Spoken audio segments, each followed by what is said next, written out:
So if I just start by, I'll have a little conversation with Robert, and then we'll go to the floor and we'll go to questions, because we are on live stream as well, potentially to an audience of millions.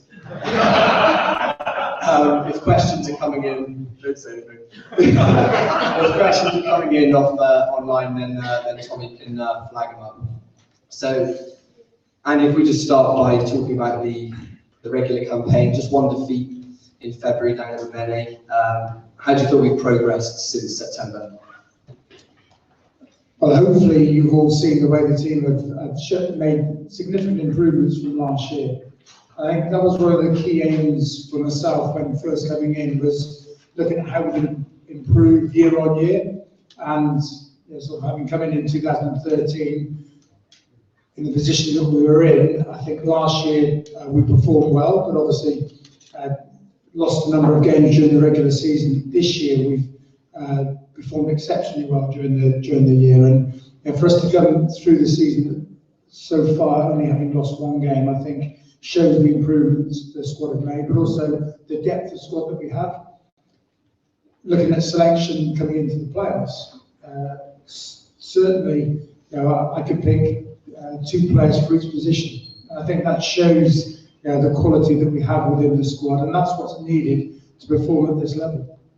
Ultimately, you're judged on what you do come playoff time. How frustrating is that as a coach, that any achievements during the regular season are pretty much scrapped? Well, you know what the rules are, the rules of engagement before you start. So we know that the qualification process to get into the Premiership. But one of the difficulties for us is that you want to celebrate throughout the year your victories, and it's very difficult for us to be judged at the end of the year on whether we go up or not, and that's really success or failure for the year. So it must be difficult for you as supporters, difficult for us as a management squad and players, that actually you don't celebrate your victories of what you've achieved throughout the year, because actually all that counts is what happens in that final month. And when you get to the playoff final, as we did last year, you're judged effectively on 1 week of rugby. And that's very hard to have when you are working so hard throughout the season, and having losses or victories, having injuries, travelling away to various places and winning with the last play of the game, to what we had against Yorkshire Carnegie, which was an exceptional game, to have that come back in the last 5 minutes. Cracking performances, but in the end, it count nothing to us going up away. If we're going into the last day of the regular season away at Worcester this weekend, there's all sorts of permutations to think about. How difficult has it been to select a side? How do you approach this one? Well, because we have the depth of squad, it's an opportunity for players who haven't played a lot. So for someone like Mark Henson, who's been injured, to come back in and to prove his fitness. For a number of other players that have been rotated and not played, to be given an opportunity to put their hand up. But also for a couple of players that were rested a couple of weeks ago to get an extra game under their belt. So again, because of the competition for places, there are a couple of positions where I'm not, as a coaching group, we're not totally nailed on who's going to be starting yet in the first playoff semi-final. So there's opportunities, guys, to put their hand up and get into the team. And I think that's helped this year, having that competition for places. And if we are to pick up injuries, like we picked up with Ian Evans, we've got quality that is coming in, and we've got throughout the squad that depth of play. You've talked all season about coming into the playoffs with a fully fit squad. Really positive now that you touched upon Soz there, but there's guys like Marco and Brooker and Max Proctor who are coming back to fitness and could be involved in the coming weeks. Yes, exactly, and we've got 2 injuries currently. So we've got James Hall, who's we think will be back for the playoff semi-final. So he's touch and go for that, and obviously Ian Evans aside. Otherwise, we've got a fully fit squad, and that's exciting to see. It means that numbers of training is very high. not a lot of room in the Clifton change rooms. But for the guys, it's great to see with the sun on their backs, the amount of people out training. Before we open the floor to you guys, just a word on how important Ashton Gate has been to you this season. I know the players, the coaches talk about it every week, but it really does make a difference when you've got 7,000 people at Ashton Gate. I apologise to the Bristol supporters about how rude I was about the men at the end. But I felt coming here that we weren't welcome. That's what it felt to me, that it wasn't our ground, going there and taking the squad there. And I feel going to Ashton Gate, it's become our home, and we're so welcome there. We have a phenomenal pitch to play on. You see the development of the stadium and the atmosphere that is going to be created with the stadium development. And I felt that it really feels like home for us, and a place where the players can be inspired to play, a place where we hope as supporters it's a great place to come with your friends to have a whole day out, and it's not complete yet, but once it's complete, I think that we can have some really special days at the gate, and I think that will encourage more people to come and support Bristol. I said I was going to open to the floor. I've got one more question I'd like to get to a few of yours. You've opted to play the first leg of the semi-final at home. What's the thought process behind that? Well, my main love is cricket. And if you win the toss, you bat. And you get runs on the board. And I would always take the win. And I think you take every element that's going your way. I felt last year we played the first semi-final at home against Rotherham, and so we were only 5 points clear, and that added the extra edge going to up to Sheffield to play that game that we had to win and we had to perform. I thought in the first playoff final, and these are my feelings, I felt that we played with the handbrake on a little bit going into that first final against London Welsh. I thought we were thinking we can take them back to the men and everything will be okay. And I think you can't do that, and we showed that you couldn't do it. I like the fact that you play at home first, you do as well as you can at home, and from that result you then go away from home, and so you should be inspired playing at home. You know you've got to perform, but also going away from home then in the second leg you've got to perform again, and you've got to step up. Last year I just felt that going to London Welsh, our performance was down by 5%, and you can't afford to do that. And we had too much to catch up in that second final game. So I like to put ourselves under a bit more pressure and play at home first, hopefully get a lead, but know that then you've got to go away from home and perform. Okay, so let's open it to the floor. Sarah, my trusty assistant, on the mic. If you just raise your hand, guys, and we'll go from there. So who's going to be number one? You'll be second. Andy, thanks for coming. If you were coaching Rotherham, London, Scottish or Worcester, which aspects of Bristol's play would you choose to exploit?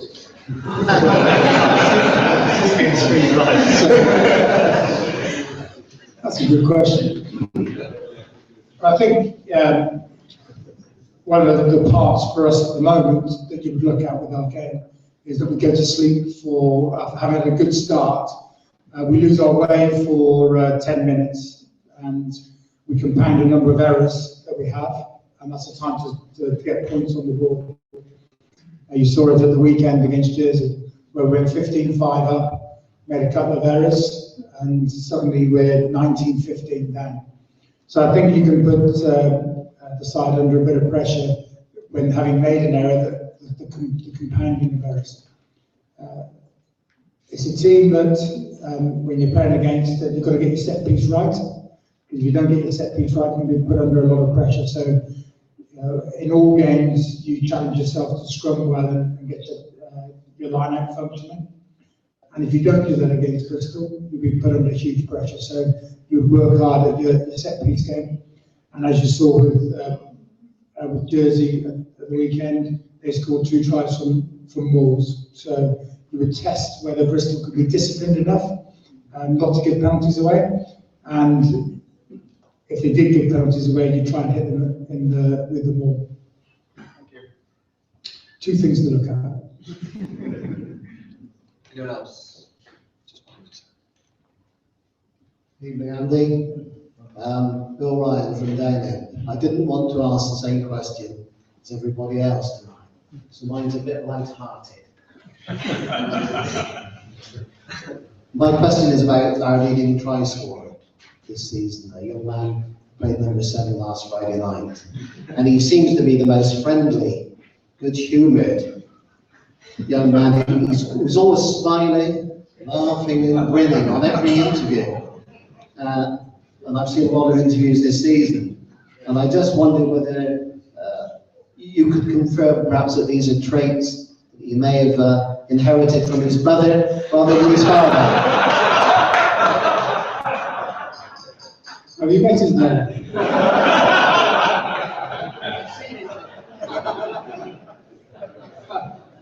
Yeah. As we keep telling him, he's too soft. That's one of the issues that he's got. I've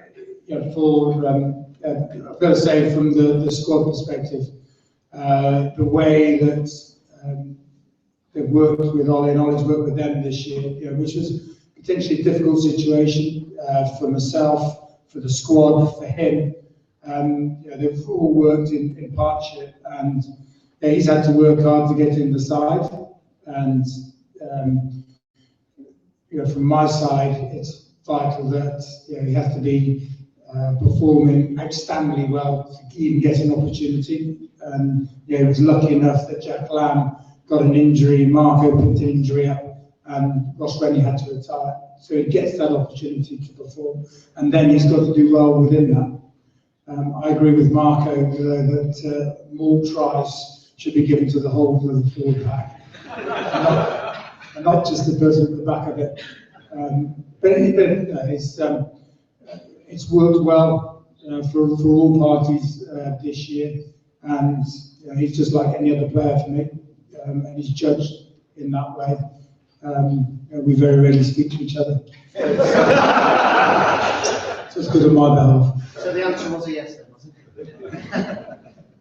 Yes. Anyone else? Come on, don't be shy. There we go. So, hi Andy. Worcester, Saturday. Do we put a big team and show our hands somewhat, or do we keep something in reserve? Firstly, we want to play to win. So in any game that we play, we pick a side to win the game, and we go out and perform to our very best. So that's our attitude. We want to be top of the ladder, and it's a great test for us going to play against a very good Worcester side who are unbeaten at home this year. So they're well coached. They've got cracking support. It's a cracking pitch, stadium to go to. So I think it's going to be a really good game, and it's a great opportunity for us to showcase what we can do up there. Whatever the result, I don't think you can read too much into it because of the stage of the season it is. From everybody's perspective, it is disappointing that it's the last game of the regular season, but that's how the RFU team, they wanted the fixtures, and we've got to handle it as it is. So the players are really looking forward to going there and performing well. And it's at this stage of the season, it's a really good measure to see where we are, and it will lead into the playoff games. We'll be announcing the side on Friday, but it's a great opportunity for everybody going to get to stand up and perform. And we know that Worcester, they have a lot of belief about the way they're playing the game, Their second team won did well to get to the final of the A-League. They did well to win the BNI Cup. So they're a very, very good side. We mustn't forget that they're a Premiership side that came down. So they were unlucky last year. They weren't like under Welsh this year. They were unlucky last year to lose by small margins and then eventually come down. So we're playing against a side that knows what it's like to perform at the Premiership level, and it's a step up for us, and we need to be able to match their intensity. And if we can match the accuracy inside our own half and keep our discipline, then I believe that we can get a good performance this weekend. Thank you. I do actually have one more question. So I think we get promoted, and I think we look to next year. I think the most important question is, can we have Jersey as an away fixture in pre-season? But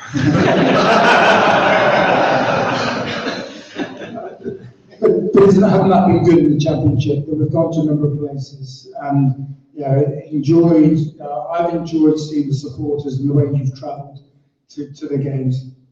Going to a place like Jersey has been very special. To have the whole weekend going there, to go to Rotherham, and to travel up to Yorkshire Carnegie, to travel down to Cornish Pirates, places where I haven't been, to coach or play rugby, and I think it's been a really good experience for everybody going there. Anyone?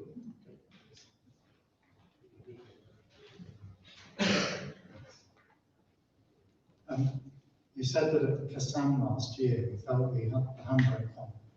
From the terraces, it looked as though the injuries to Ryan and Luke actually put that handbrake on. Are you doing anything to help the psychological toughness of the squad to prepare for these sort of events? The development of our leadership is something that has been ongoing.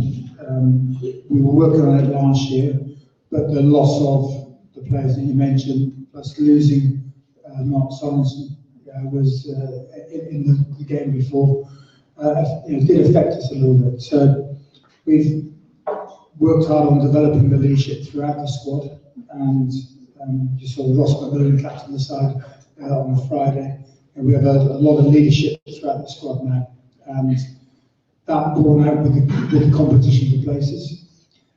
And I think what you see is there's a real desire for the team to be successful. There is a desire for the players to play for each other, and when they put the shirt on, to perform as one unit, and I've enjoyed seeing the squad work in that way. But we're going to be tested, and it's how you handle those pressure moments that are going to be key. How you can absorb the pressure when the opposition are on the front foot and not concede a lot of points. On a couple of occasions this year, we've conceded Cornish Pirates away. We conceded a lot of points just before half-time and just after half-time, which meant that we went on to lose the game. Yorkshire Carnegie, we did the same just before half-time and just after half-time, but we were lucky enough to have a special win at the end. And it's how you can absorb that pressure when you're not performing at your best and be streetwise in the way you play. I think we have the experience in our squad this year to cope with that. We've been through a lot as a group, have a lot of experiences that we need to manage our way and navigate our way through that. And then when we do have the pressure, it's about being able to take our chances. And we will get in the two semi-finals, we're going to get 7 or 8 chances in each game, and it's about being able to take those chances for us. And if we can do that, then I believe that we can win our way through to the final, which again will be about those pressure moments and be able to handle those moments. It's important to have a very good set piece. Our set piece just dropped off in that first final because our scrum wasn't good enough. Our line out became under pressure, and it's important for us to be able to have a strong set piece in every game that we play. Do you think that's the key difference from last season going into these playoffs, that you've got a squad that are settled, that know where they're going to be the following season, and that you've got a group of leaders there? Yeah, we're losing probably 4 players now from the squad. And I think that's important that we've got 34, 35 guys, the first team squad that are going to be back next year. So they're playing to be Premiership rugby players next year. And I think that desire for them to achieve that is why a number of players have joined the club, is to be able to play Premiership rugby. So there's a challenge there. The pressure's on the players to perform to be able to achieve that. A couple of you might be disappointed in the way that I handled the Andy Baldwin situation. But from my side, we need everybody together fighting for the same cause. And whilst I would respect the players that they would perform for us, there would always be that nagging doubt, maybe in a couple of players' minds, maybe in my mind, did it really matter to them 100%? Were they going to give everything? With the fact that if we do end up playing Worcester, that they would be joining that club next year. I don't want to have that doubt. I think we need everybody pulling together. So, two good lads, two lads that have done well for the club, but it was right that decision was made. And we need everybody pulling together, because if we drop off by 1%, we're going to get beaten in the semi-finals. So it's vital that we've got everybody pulling together. Who else? Another one. The rugby one, surprisingly.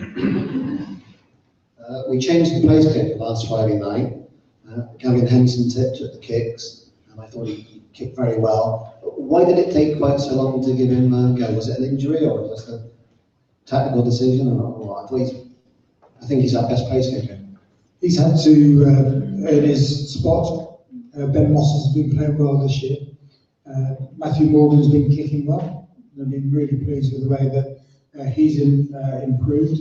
Nick Robinson, I think, has been kicking much improved this year. Part of that's the surface they've been working on, but also when they've been working with Mark Henson as well, and that development has shown significant improvements for all the kickers. So for Gavin, it was about earning his spot, getting used to the systems that we're playing with, and last Friday was the right time for him to take over the kicking duties, and you saw the class act he is kicking the ball out of hand. So he will, if selected, he will take on those roles from now on. Good. Right decision. Anyone else? Andy, you gave us a talk around, I think, mid-season last year, and you kind of outlined the approach towards going for the home leg first, and the controversial kicking for the going for corner time. What lessons have you taken away from last season which you apply this? What's important for us is to look at the two semi-finals. It's about the accumulation of points. So we've got to make sure that over those two semi-finals that we score more points than the team that we play against.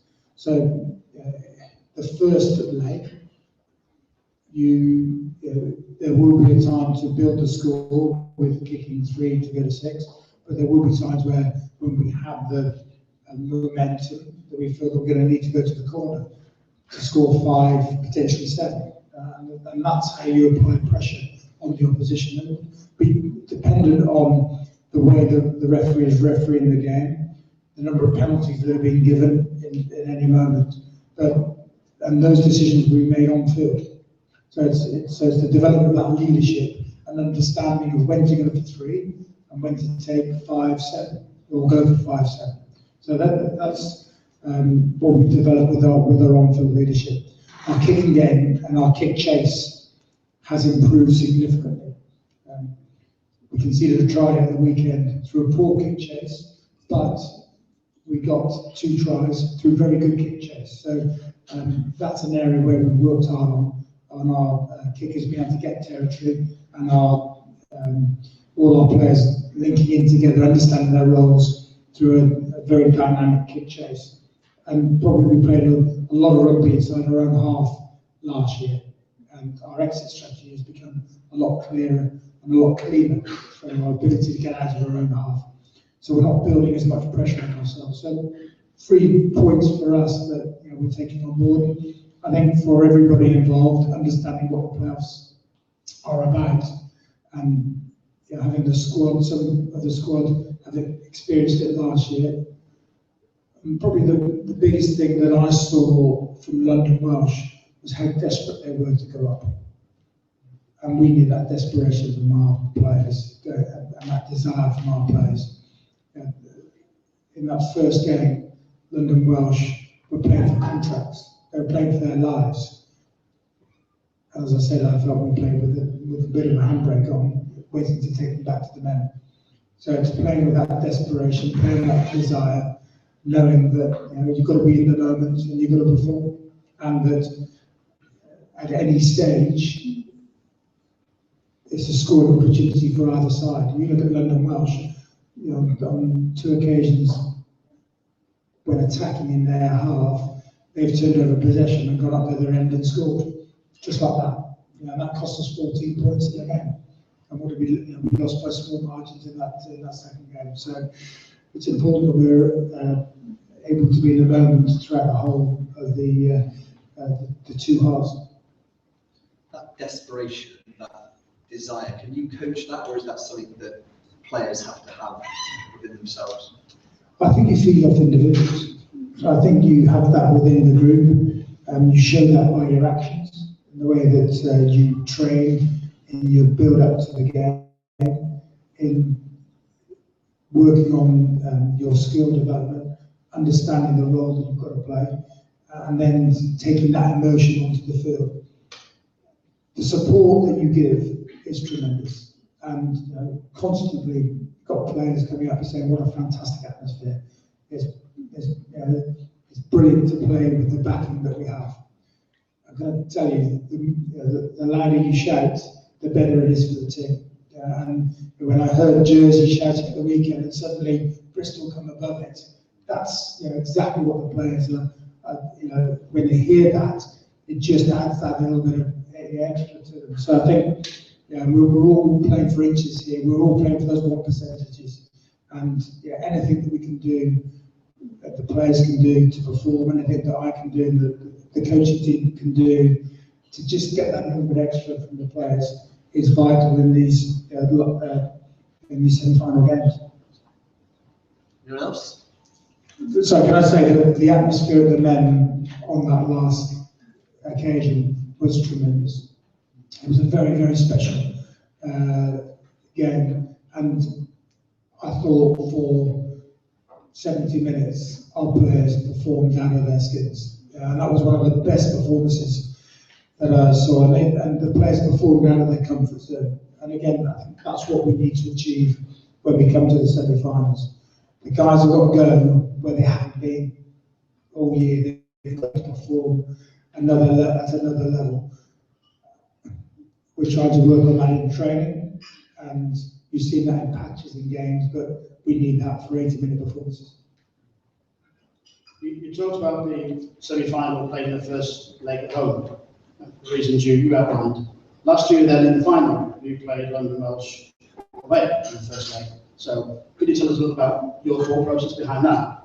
And secondly, when we get to the final this year, would you do the same? I allow people to get into my heart as opposed to my head. We built up the last game at the men,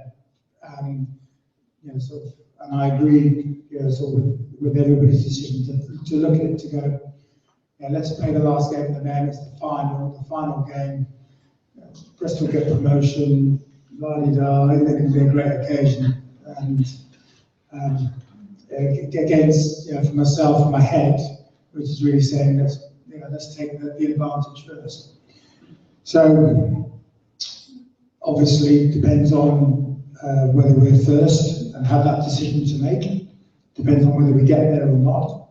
But yes, if I was to get to if the team was to get to the final, and I would look at taking the home advantage first.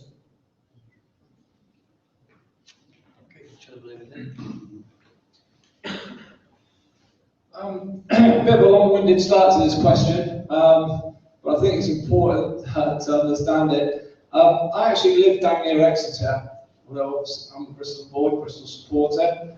My wife is from Bath, season ticket holder with all her family. Lucky her. I've seen the Chiefs develop since they've been up in the Premiership for the last few years. So I'm wholly sick of being asked by all my in-laws and all my neighbours and friends in Devon when Bristol are ever going to get back to that level. So in terms of not wishing to assume anything, but if we get up into the Premiership again, what is your aim for the club, and does the club have the structure, infrastructure, or what you need to compete with Chiefs and Bath at that level? This is the hardest step for the club, what it's experiencing at the moment. So I believe that Bristol, in the next 5 years, will become a Premiership club.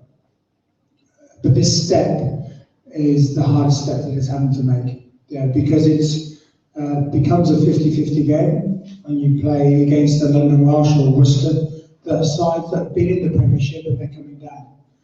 They have significant funding, they have Premiership squads, they have players that are used to playing at that level. So when we've needed to invest in our squad as we've done, to be able to match these teams and to be able to perform this, sort of to get us to the finals, but also to be able to match them in terms of our ability to go up. But when Bristol do go up, and it will happen, it's something that we're very lucky to be supported by Bristol Sport, to have Stephen Lansdown backing the club, and with Chris Boyd, Steve Corvette, in terms of the leadership, that the direction the club is going is the right way. It's one of those things that once the club is there, it can then, the plans that are in place can then really take off. But as I say, this step, and you just can't take it for granted that we can make this step. This step is the hardest step the club is going to have to make. And but once it's there, it will just go from strength to strength, because of the stadium, because of the support that it has, because of Bristol being such a cracking city to live in, and the rugby heritage that is here. Everything will fit in place and move forward, but we've got to get there. And it's not right to put anything in place, because you guys have been here longer than me. You know what this is like, these experiences are like. You know how hard it is, and sometimes the hope is what kills you. And that hope of getting there can create desperation in the end when you don't achieve it. But Bristol will get there. But if it's not this year, we'll be working on to do it next year. But I can say to you that the desire of the owner, of the senior management, is that Bristol will become a Premiership club. And for you as supporters, you will enjoy the experience that you have. We're working hard to achieve that this year. So of 3 other sides. So we know that everybody wants that dream of going up. Worcester have experienced it for the last 4 or 5 seasons. They know what it's like to perform at the Premiership, and they have the infrastructure there to be able to achieve that, as I believe we have the same infrastructure to achieve. Anyone else?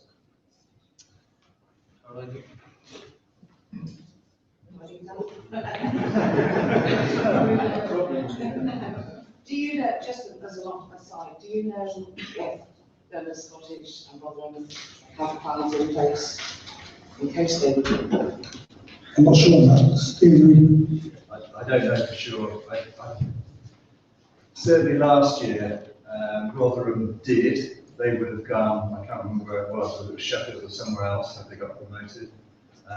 London Scottish, I don't know if they applied for and did audited to start. But I think you just look at the London Marsh situation this year. The Premiership, the gulf between the Premiership and the Championship has gone up another level. And we saw that in the friendly games that we had, not this season, but the season before, when we played against Bath and we played against Exeter. We matched them for 15, 20 minutes. We matched Exeter for the second half, but we were already 40 points down. And that level of performance has really stepped up. So you can see what's happened to London Marsh this year, when you're bringing in 20 players to perform at that level. It's very difficult to do that. And as borne out with the way that London Marsh have underperformed this year. So you've got to be developing your squad throughout the season, the year before. You've got to, we've been developing our squad for the last couple of years, and that's why we've got less movement this year of players leaving. But you need that investment. You need to be playing in a stadium that has huge support. And I look at Ashton Gate, and I firmly believe that it's a 27,000 stadium, and if Bristol are playing in the Premiership, that it will sell out 3 or 4 games a year. You know that that's the case, and it would be and with that support and that backing, the club can only grow.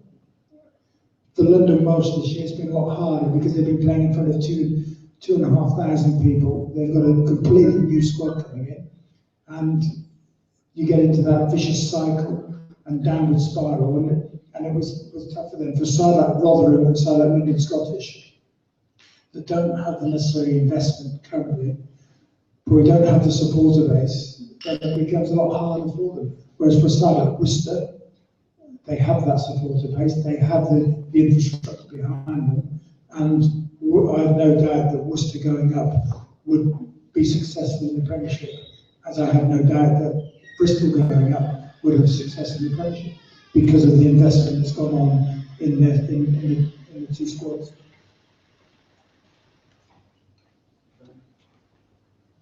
Just on this subject of going up and not going up, there's been a lot of talk in the press office in the last couple of months about expanding the Premiership, and it seems the Premiership would love to welcome both Worcester and Bristol, and probably Leeds, Yorkshire, whoever they are.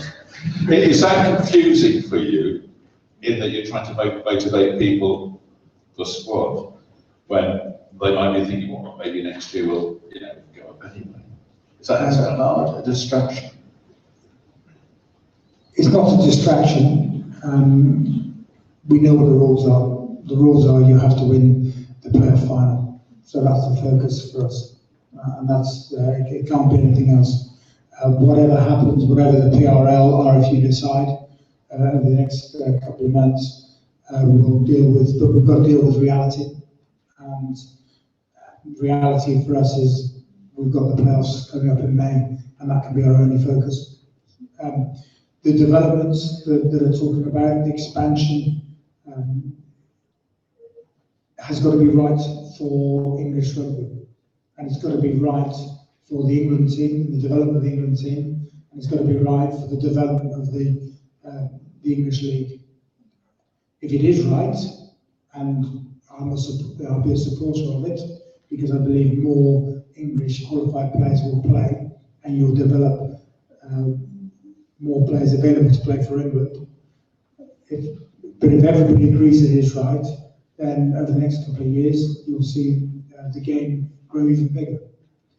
And certainly with the supporter bases that Worcester have and Bristol have, by those 2 teams going into the Premiership, means that you'll get bigger crowds at away venues.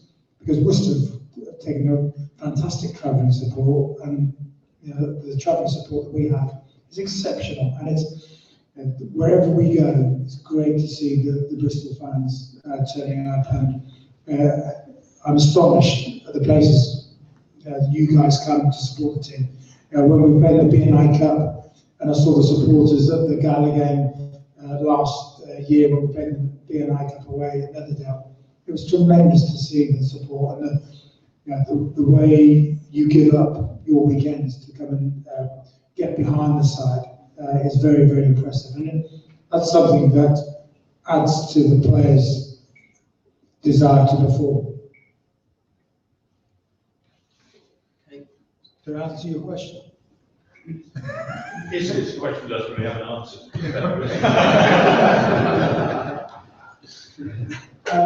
Andy, in Friday's game against what appeared to be a very good Jersey team, although Bristol made a number of errors and went to sleep a few moments occasionally, they did appear, on the face of it, to be varying their tactics quite well throughout the game. And that seemed to be an improvement in the thought processes on the pitch to some of the earlier games. Was I imagining that, or as a coach, were you pleased? Absolutely delighted for us to go 15-5 up. So I think the way we started was very good. We knew that Jersey had a very strong maul, so to give them opportunities to get their maul going, and they scored 2 tries from their maul, was disappointing. And you're right, this Jersey side is an improving side. And they haven't conceded 40 points all year. So for us to score 40 points against them, they performed well against Worcester, at Worcester and at home, having beaten them. So we knew that they have a very good set piece. And wasn't it great to see Turoto back playing? He's a real character, and the couple of tries that he scored were typical to opportunist tries, and he took them very well. It was good to see him looking so fit. So for us to come out in the second half, to be clear on how we had to play in that second half, was very pleasing. And the way the players approached it, I thought they played with a very tough. We played with a very tough mindset. We knew what we had to do in that second half, and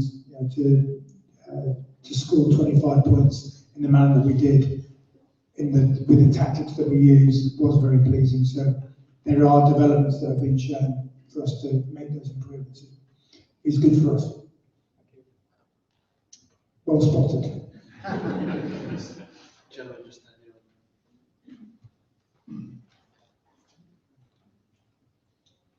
Yeah, you've referred yourself to the ability of the team to switch off on occasions, which probably has been very, very consistent throughout the season based on the tries conceded. I guess you'll say you're confident of overcoming that for the playoffs, but how do you improve that level of concentration to avoid that scenario that has been so telling for us? And created some fantastic games, don't get me wrong, but I think I prefer some easy games, just like you. Well, you're not going to get any easy games from that. Every game we go into now is going to be a tough game. What we have to make sure we don't do is concede a lot of penalties, because it's the penalties that the poor discipline, particularly in the tackle contest, where we're giving defensive penalties. That's really what's hurting us, because opposition get territory and they get possession. And whether we're playing London, Scottish, Rotherham, Worcester, they have a very strong maul and good attacks off those mauls. So to give the opposition that field position and then the possession will put us under pressure. And it is difficult to defend in the way that referees are refereeing the ball now. So we've got to have better discipline. And if you look at the Plymouth game, we conceded 1 penalty in that first half. So that's the level of discipline that we need to have. And the referee that refereed us that day is refereeing on Saturday. So we've got on well with it. So I hope he reaches the same standards as he did in that game. But it's about being able to manage the referee. We come with a lot of light speed in defence, so we've got to make sure we're constantly on side.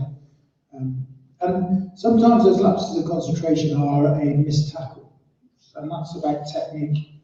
So just dropping off in terms of positional play to get in and make the hit, or as happened at the weekend, we kick a ball straight out, which again gives the opposition the line out, the field position, and I say the maul has become a weapon that every team has used in rugby now, because it's very difficult to stop a ball. I think what you see in the Championship, and you would see in the Premiership as well, is that there are very few weak scrums. Scrummaging has become a big part of the game in England, and you see some outstanding packs that understand how to scrum. And again, it's very hard to get dominance in a game with the way the scrum is, the scrum contest is. Tommy, we got one from Twitter. One on Twitter, yeah. You've coached the big sides in the past. Would you say the Bristol Premiership side is your biggest challenge so far? All teams you coach are challenges, and you look at the challenge that is set for each side for the goals that you want to achieve. So I think this is my next challenge, and it's one that I'm thoroughly enjoying. And part of the reason why I'm enjoying the challenge of working with the Bristol side to get to the Premiership is because of the supporters and what it means to the supporters, but also the support that's given by the senior management. Being a Bath player and a Bath coach, it was one of those where sort of always a little bit of trepidation about whether my views of the game or the way I wanted to coach the team would be taken in the right way.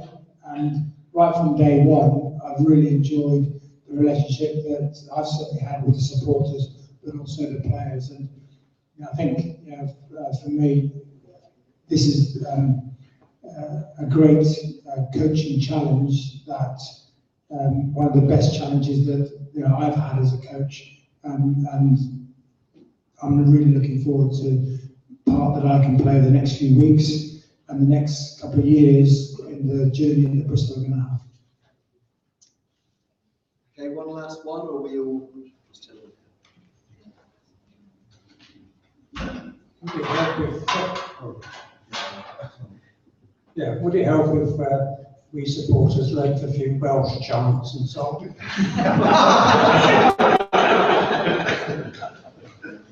Bristol have always had Welsh players in their squads. But I think with professionalism, the mix of your squad, they're all Bristol players. They're all doing their best to perform for Bristol. And I don't look at any player in terms of their nationality. It's funny, I'm looking at the European Cup squad that I had with Bath in '98, and we had 5 Welsh players in that squad. Bristol, with their success in the 2000s, had quite a few Welsh players playing.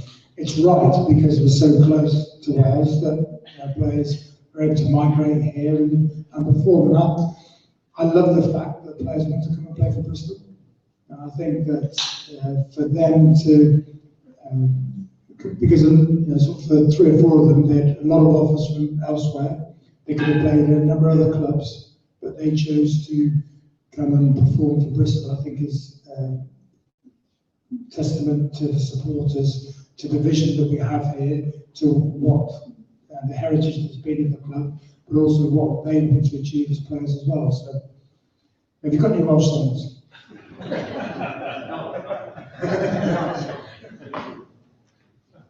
Okay, well, go on. Can I ask you one final question?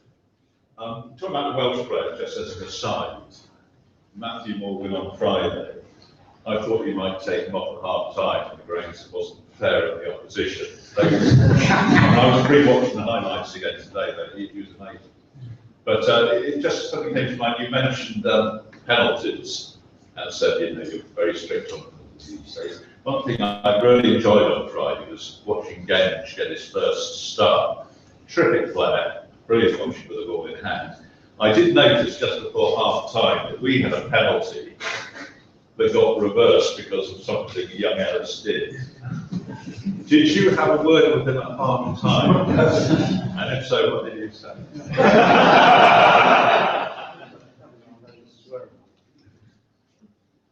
Like all young players, you're going to be tested by senior players. They think they can pick on you. And I felt for Ellis in that game because the title prop, he's an experienced player, certainly went for him. And I thought he handled himself very, very well. Probably clumsy what happened as he got out of the scrum, but it was a natural reaction that a player would have, but obviously you can't do that. And he was rightly penalised for that. But Ellis handled himself very, very well in that game. And I think he should be congratulated on the way that he performed, particularly in the scrum, and the strength that he showed in that area. He was a back row forward 2 years ago, so the learning that has taken place for him, the work he's done in the gym, the power that he brings is phenomenal. And he's going to be a very good player for Bristol over the next few years. But there's a lot of learning for him that's still to take place for him, and that discipline is obviously vitally important. But we didn't need to say anything to him at half time. He understood that it's right not to retaliate in any shape or form. And with the assistant referees and the way they are in the championship, they want to get noticed. So they felt that he had to come in at that stage to penalise him. But I think Ellis has done well and certainly did well again. Okay, any more or happy? Right, this is the absolute last one. I'll shout out. We talked about expanding the Premiership. If it was to be ring-fenced, would that make your job as a coach easier or harder? If you're playing in a ring-fenced league, you set your goals differently. And you set your challenges. And one of the most important things for me about being involved with Bristol is year on year, I believe I should be judged on Bristol making improvements. If we can keep improving year on year, then it's right that I stay involved with the club. Because if we can keep improving, obviously eventually we will end up in the Premiership, and then we will keep developing in the Premiership. I think that's, as coaches, how you want to be judged. And when you're in the Premiership, if it is ring fenced, you set yourself challenges and goals that you want to achieve. Who wants to be in a league where you can't compete to be the very best? I want to be involved in a group of people that want to be at the top, that want to challenge themselves to be at the top and want to perform against the very best and be able to handle themselves against the very best. So for anybody involved with the people that we have in our group, we want the very best people challenging themselves to be the best that they can do. So whatever that means in a ring fence league, means you want to go out and win it. Okay, well, I hope you've all taken something from tonight, and thanks to Andy for being so open and honest. So can we have a round of applause, please?